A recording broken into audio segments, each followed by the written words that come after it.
Assalamualaikum warahmatullahi wabarakatuh. Waalaikumsalam warahmatullahi wabarakatuh. Selamat pagi anak-anak. Pagi, Bu.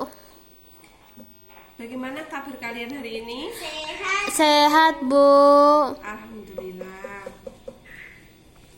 Sebelum pembelajaran saya mulai, saya absen dulu ya. Ya, Bu. Alfi, Hadir. Isna, Hadir. Wina, Hadir. kakak semua ya. Ya, Bu. Sebelum mulai pembelajaran hari ini, mari kita berdoa bersama-sama. Bismillahirrahmanirrahim. Raditu billahi rabba wa bil islami dina wa bi muhammadin nabiyya wa rasulah. Rabbi zidni ilma warzuqni fahma. Amin ya rabbal alamin. Terima kasih. Kemudian mari kita berdiri dan menyanyikan lagu nasional. Nah, ini apa sih? Lagu syukur ya. Iya. Ya, Bu. 1, 2, 3. Dari yakinku teguh, hati ikhlasku penuh akan karuniamu. Tanah air pusaka Indonesia, Deka. syukur aku sembahkan kehadiratmu Tuhan. Oke, terima kasih. Boleh duduk kembali.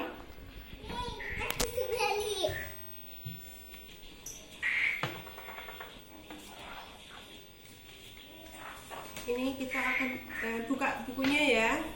Iya. Buku siswa halaman 113.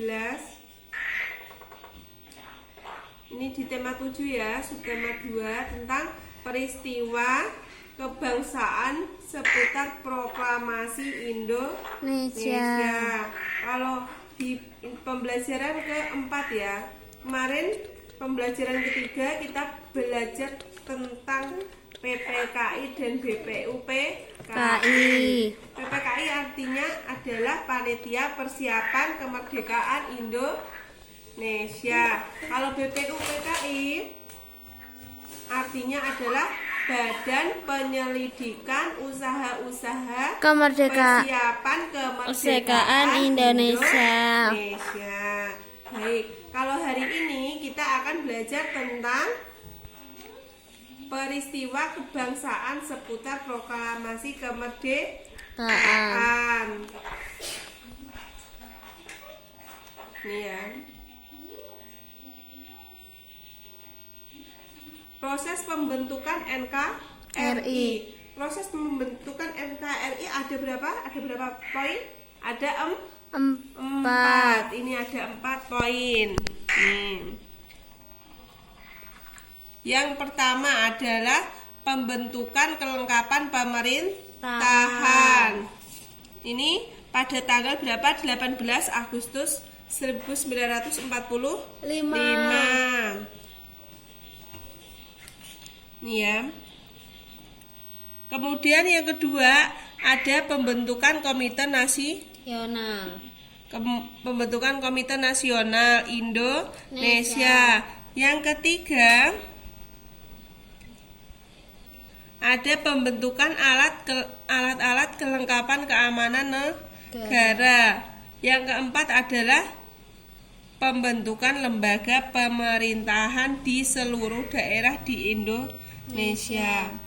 Yang pertama ini kita bahas tentang pembentukan kelengkapan pemerintahan.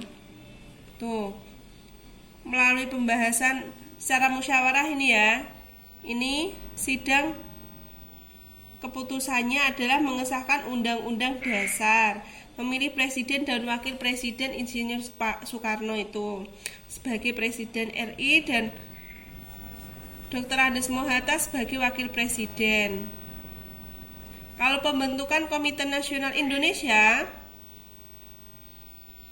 ini diadakan sidang kembali pada tanggal 22 Agustus 1945.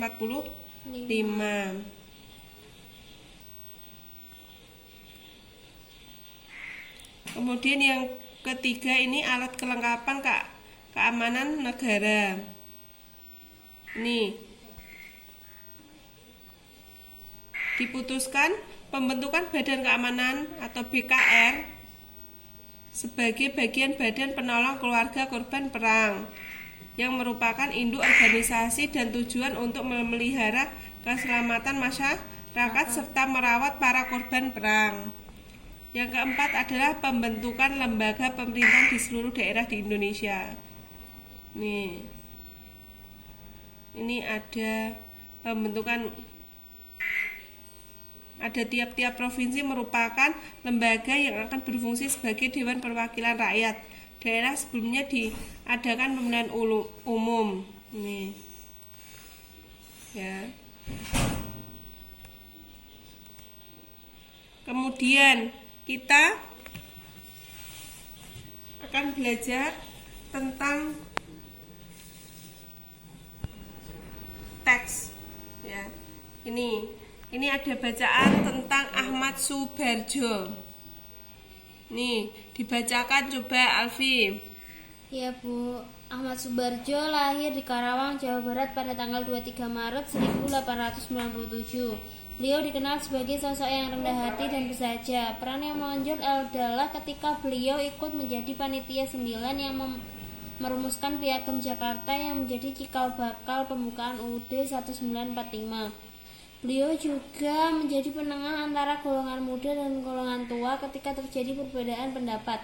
Perbedaan itu muncul ketika akan menentukan waktu pembacaan proklamasi.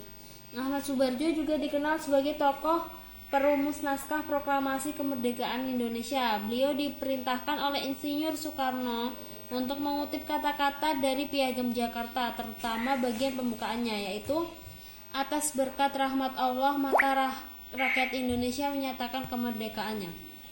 Kalimat tersebut diminta untuk dijadikan kalimat pembuka naskah proklamasi. Pada akhirnya disepakati kalimat pertama pada teks proklamasi kemerdekaan Indonesia adalah kami bangsa Indonesia dengan ini menyatakan kemerdekaan Indonesia. Kalimat ini berasal dari kutipan alinea ketiga Piagam Jakarta.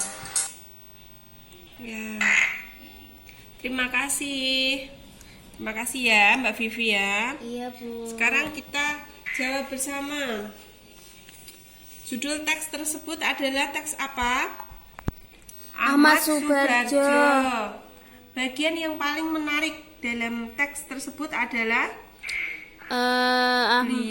beliau menjadi panitia 9 yang merumuskan Piagam Indonesia. Dan Ahmad Soebardjo juga dikenal sebagai tokoh perumus naskah proklamasi. Oke. Kemudian kita hari ini juga akan belajar tentang unsur-unsur budaya. Di sini. Unsur-unsur budaya itu ada 7. Yang pertama adalah religi atau keagamaan, yang kedua mata pencaharian, yang ketiga teknologi dan peralatan, yang keempat kesenian, yang kelima pengetahuan, yang keenam sistem kemusyawaratan, yang ketujuh adalah bahasa. Yang pertama kita membahas tentang religi dan keagamaan. Di Indonesia ada berapa agama? Ada banyak ya. Yang pertama ada Hindu, terus yang kedua ada Buddha, terus Islam, terus Katolik, terus Kristen, terus satu lagi ada Konghucu. Kalau mata pencahariannya banyak ya. Keragaman agama alam di Indonesia menyebabkan mata pencaharian masyarakatnya juga beragam. Terus kalau yang di dekat pesisir berarti mereka itu nelayan.